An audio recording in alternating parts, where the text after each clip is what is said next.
is more small spaces for little tiny businesses to get a toehold. So I'd love to see you take a large building and divide it up into little bitty spaces for retail or for office, or even for making and manufacturing, so that people have a chance to do a little bitty business. You know, you start the business at the kitchen table, and then eventually the family says, get off the kitchen table. And then, so then you maybe take over something else, the garage or somewhere. I'd really love to see some garage-sized spaces for businesses to grow out in your communities. Send me pictures when you do. There was one back here. Yes, sir. Good strategies for dealing with folks who may not be as progressive as we all are here. The Committee of Negativity. Did the Committee of Negativity show up today? Some of them. Most of them are at the coffee shop right now, right? Discussing old business. Because that is the entire business for the Committee of Negativity.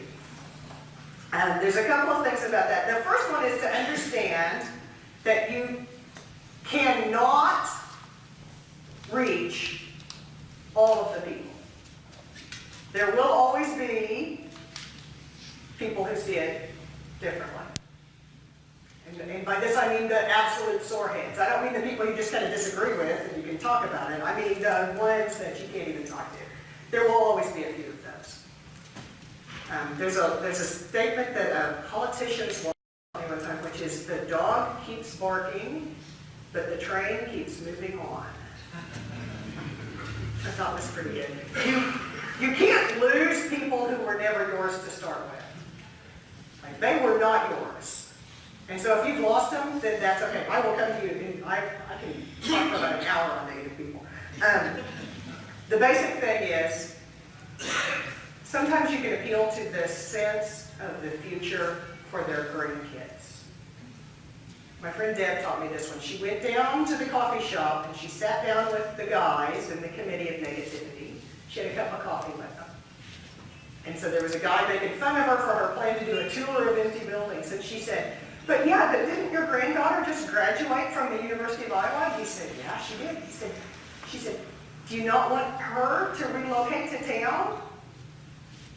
Yeah, I kind of do. She grew up here. I'd love to see her come back. Well, then she needs to know about the tour of empty buildings so she can locate her law practice here. So sometimes even if they don't see a future for themselves, you can appeal to the future of their kids and grandkids. And that can help somebody that doesn't see a future in a positive way. But do remember, you can't lose people who were never yours to start with. And this gentleman here, yes. Well, my question is, what is the biggest fear you see in other communities to move forward in this area? What is the biggest fear I see in other communities to move forward with these ideas? There's a real fear of looking bad in public. Like somebody will see that I failed. And it's not usually you, because you in this room are the ones who want to try things. It's those other folks who are like, that will never work here. Oh, you've heard that. Or that it has a friend that goes everywhere with it, which is this one, which is, we tried that once. In 47, so we can never try it again. They say that because they're afraid you're going to fail. They're worried. That's the fear. The fear that we will make a mistake, we will waste money, that we will look bad, that people will talk about us. They're talking about us anyway. That fear comes down to a fear of failing. That's what Arthur Margie Worrell identified. We really fear that we will fail. But we misjudge the likelihood that it really will happen, as well as our ability to cope with what might happen. And we completely miss the failure risk inherent in not acting at all. The risk of inaction. So the biggest fear I see is, it's not really a fear of change. It's a fear that we will fail in one way or another. Yes, sir. Excuse me. What I heard you saying is be willing to take small steps. Yes, sir. Exactly. Somebody take that and some bonus points. All right. Could I get you to bring me my glass of water, please? Thank you. All right, go ahead. To me, this area has not recovered from the Great Recession. Okay. And how long is it gonna take if we just take small steps? How long is it gonna take before we can say, we turn the corner? Okay, so his question is, having not recovered fully from the Great Recession, and you are not the only area that has not, most rural counties have not.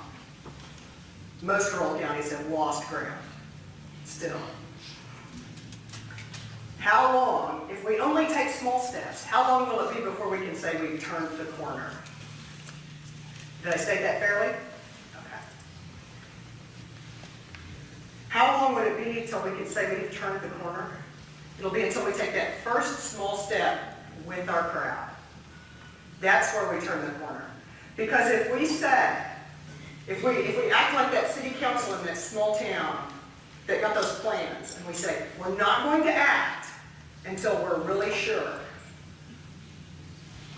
and we're going to wait to see what happens, then it's until we take action, eventually, in a big way, that we can say anything. If you take small steps, you can say, we're turning the corner right now. There was another community, and a woman wrote into me and she said, I want to place some benches in my downtown, but the Chamber of Commerce says we have a plan in place that's a $7 million revitalization plan for downtown.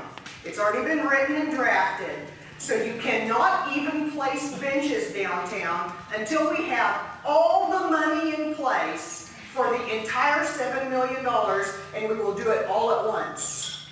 Meanwhile, we will do nothing. How long will it be until we can say we've turned the corner? How disgruntled will the committee of negativity be as it goes year after year of not doing anything downtown? Whereas if a group of us get together, we take our chainsaws and we carve out from the logs our own benches and their works of art and we place them downtown, whether they fit the plan or not, when can we say we've turned the corner and started taking action for a positive future for our town? Immediately. Immediately. All right. Well, thank you, Becky. Thank you.